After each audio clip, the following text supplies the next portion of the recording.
നമസ്കാരം. കൈപ്പേശ്ശേരി ഗോതമ്പുരി. ഈ ശിവരാത്രിക്കാലത്ത് കൂവളത്തില സമർപ്പിക്കുന്നതിനെക്കുറിച്ച് നമ്മൾ പറയുമ്പോൾ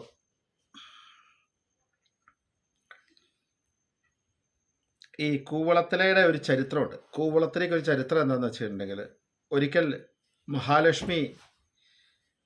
മഹാവിഷ്ണു വൈകുണ്ഠത്തിൽ ഇരിക്കുമ്പോൾ മഹാലക്ഷ്മി പറയുകയാണ്, ഭഗവാനോട് പറയാണ്, കൃഷ്ണനോട് പറയാണ്, മഹാവിഷ്ണുവോട് പറയാണ്, അങ്ങയെ ഞാൻ വേളി കഴിച്ചു എങ്കിലും ഇതുവരെ അങ്ങയുടെ മനസ്സിൽ എനിക്കൊരു സ്ഥാനമുണ്ട് എന്നെനിക്ക് തോന്നണില്ല. അങ്ങയുടെ മനസ്സിൽ ഞാൻ പതിയുന്നില്ല.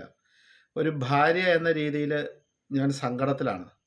കാരണം ഭഗവാന്റെ മനസ്സിൽ ഭാര്യയുടെ രൂപം പതിയുമ്പോഴാണ് ഭാര്യമാർക്കൊരു സന്തോഷം. അത് നമ്മുടെ ഭാര്യമാർക്കും അങ്ങനെയൊക്കെ തന്നെയാണല്ലോ.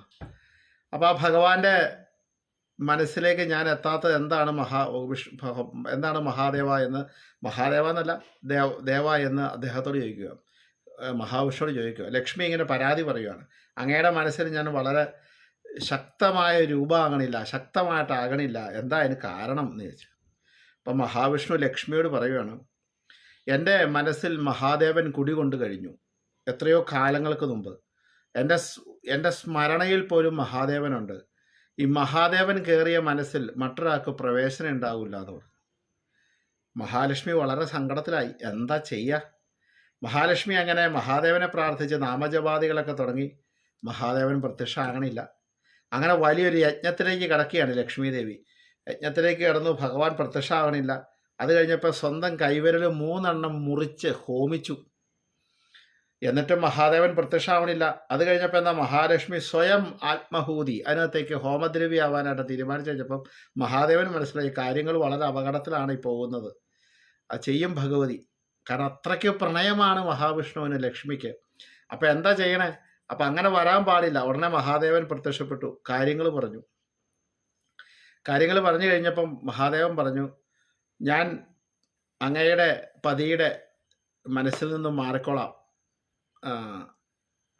അങ്ങേക്ക് ആ സ്ഥാനം കിട്ടും എന്ന് വാക്ക് കൊടുക്കുകയാണ്. വാക്ക് കൊടുത്തു കഴിഞ്ഞു. മഹാദേവൻ ആ ഹോമിച്ച 3 വിരലുകൾ ലക്ഷ്മിക്ക് കൊടുക്കണു. ലക്ഷ്മിക്ക് ആ വിരലുകളൊക്കെ തിരിച്ചു കിട്ടി. ഉടനെ ആ യജ്ഞശാലയിൽ ഒരു വൃക്ഷം, ഒരു ചെടി ഉണ്ടാകുകയാണ്. ആ ചെടിക്ക് 3 ഇലകളായിരുന്നു. അത് ഈ ഭഗവതിയുടെ 3 വിരലുകൾ സങ്കല്പത്തിലാണ് ഉണ്ടായത്. ഭഗവാന്റെ തൃക്കണ്ണെന്ന് പറഞ്ഞ സങ്കല്പത്തിലും കൂടിയാണ്. തൃക്കണ്ണ്, മഹാദേവൻ്റെ തൃക്കണ്ണ സങ്കല്പം കൂടെ കൂടിയാണ് ആ ചെടി ഉണ്ടാകണേ. അതിന് കൂവളം എന്ന് പേരിട്ടു. അപ്പോൾ ഭഗവതി പറയാണ്, ആരൊക്കെ കൂവളത്തില കൊണ്ട് പൂജിക്കുന്നുവോ ഭഗവാനെ, ആരൊക്കെ കൂവളത്തില ഭഗവാനെ സമർപ്പിക്കുന്നുവോ, ആരൊക്കെ കൂവളത്തില കൊണ്ട് മാല കെട്ടുന്നോ, അവർക്ക് ലക്ഷ്മിയുടെ പൂർണ്ണമായ അനുഗ്രഹം, സമ്പൽ സമൃദ്ധി, സമ്പത്തിൻ്റെ ശക്തമായി നിൽക്കുന്ന അവസ്ഥ അവർക്കുണ്ടാക്കി കൊടുക്കുന്നു. എത്രമാത്രം കൂവളത്തില കൊണ്ട് ലക്ഷ്മി ദേവിയെ ഭഗവാനെ പൂജ കഴിക്കുന്നു, മഹാദേവനെ എത്ര ശക്തമായി പൂജ കഴിക്കണോ, എത്ര കാലം സമർപ്പിക്കുന്നു, അവർക്ക് മഹാദേവൻ്റെ അനുഗ്രഹം പോലെ തന്നെ മഹാലക്ഷ്മിയുടെ അനുഗ്രഹവും കിട്ടുന്നു.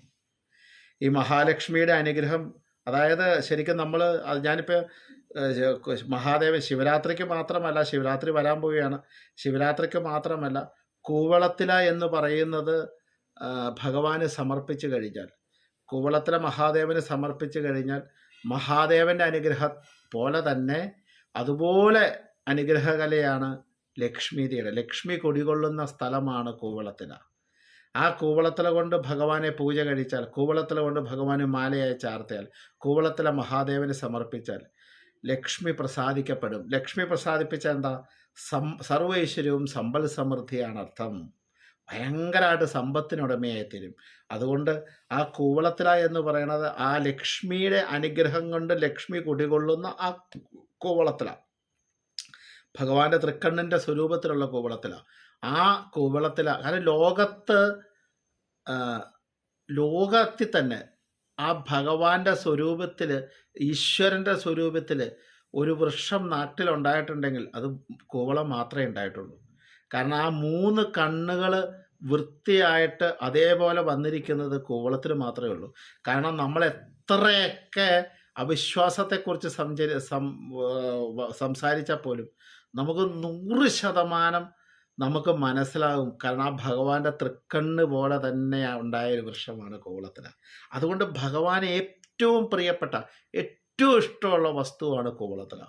ആ കൂവളത്തിലേക്ക് എന്താ പ്രത്യേകത? ആ കൂവളത്തില് ലക്ഷ്മിയും കൂടി ഉണ്ടാകുമ്പോൾ എന്താ ത്രിമധുരായി എന്നാ പറയുന്നത്, ഭയങ്കര ശക്തിയായി എന്നാ പറയുന്നത്. അതുകൊണ്ട് ഇപ്പം ഈ ശിവരാത്രി കാലാണ്, കുംഭമാസമാണ്, ഈ കൂവളത്തില ഭഗവാന് സമർപ്പിക്കുന്നത് അതിഗംഭീരമാണ്, അതികേമാണ്. സമ്പൽ സമൃദ്ധിക്ക് ഇത് പരം വേറൊന്നുമില്ല, സമൃദ്ധിക്ക് ഇത് വേറൊരു കാര്യമില്ല, ഐശ്വര്യത്തിന് വേറൊരു പ്രശ്നമില്ല, അത്രയ്ക്ക് കേമാണ്. അപ്പോൾ ഈ കൂവളം ഉണ്ടായത് അങ്ങനെയാണ്, കൂവളത്തിൻ്റെ മാഹാത്മ്യം എങ്ങനെയാണ്. അതുകൊണ്ട് അത്രയ്ക്ക് പുണ്യമായി വൃത്തിയായി പറിച്ച് അത് ഭഗവാന് സമർപ്പിക്കാമെങ്കിൽ അതിഗംഭീരം, അതിഗംഭീരം, അതിഗംഭീരം, ഒന്നും പറയാനില്ല, അത്രയ്ക്ക് കേമം തന്നെയാണ്. പിന്നെ മഹാവിഷ്ണു കഥ അവിടെ തീരുന്നില്ല. മഹാവിഷ്ണു എന്താ ചെയ്തത്? വൈകുണ്ഠത്തിൽ തന്നെ ഒരു ശിവലിംഗം ആയി ഭഗവാൻ പ്രത്യക്ഷമാവുകയും എല്ലാ ദിവസവും മഹാവിഷ്ണു ആ ശിവലിംഗത്തിൽ പൂജ നടത്തുകയും ചെയ്തു എന്നാണ്. അങ്ങനെയാണ് ആ കഥ അവസാനിക്കണം കേട്ടോ. അപ്പോൾ അതുകൊണ്ട് ഞാനിപ്പോൾ ആ കൂവളത്തിലയുടെ മാഹാത്മ്യം പറയാനാണ് വന്നത്.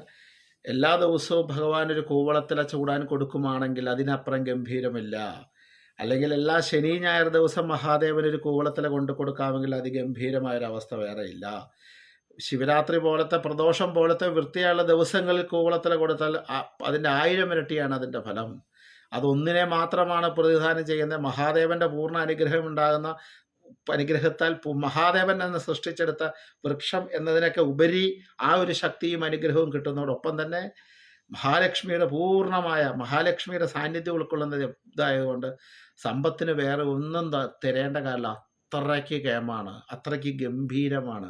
അതുകൊണ്ട് ഈ ശിവരാത്രി ദിവസത്തിൽ കൂവളത്തില എന്ന് പറയുന്നത് ഭഗവാന് സമർപ്പിക്കാൻ ഒരു മടിയും വേണ്ട. എവിടെയുണ്ടെങ്കിലും പറിച്ച് സമർപ്പിച്ചോളൂ. അത് സമ്പത്തിൻ്റെ കവാടമാണ്, സാമ്പത്തിക ഭദ്രതയിലേക്കൊരു കവാടമായി മാറും. അപ്പം അതുകൊണ്ട് അത് എല്ലാവരും ഒന്ന് ശ്രദ്ധിക്കണം എന്നുള്ളതാണ്, അതിലൂടെ ചെയ്യുന്നത് നല്ലതാണ്. അത് മഹാദേവന് പ്രിയപ്പെട്ടതാണ്, മഹാവിഷ്ണുവിനും പ്രിയപ്പെട്ടതാണ്, മഹാലക്ഷ്മിക്കും പ്രിയപ്പെട്ടതാണ് ആ പൂവ്. അതുകൊണ്ട് ആ പൂവിൻ്റെ മഹാത്മ്യം ഏറെയാണ്. നമസ്കാരം. ഗോവിന്ദൻ നമ്പൂരി.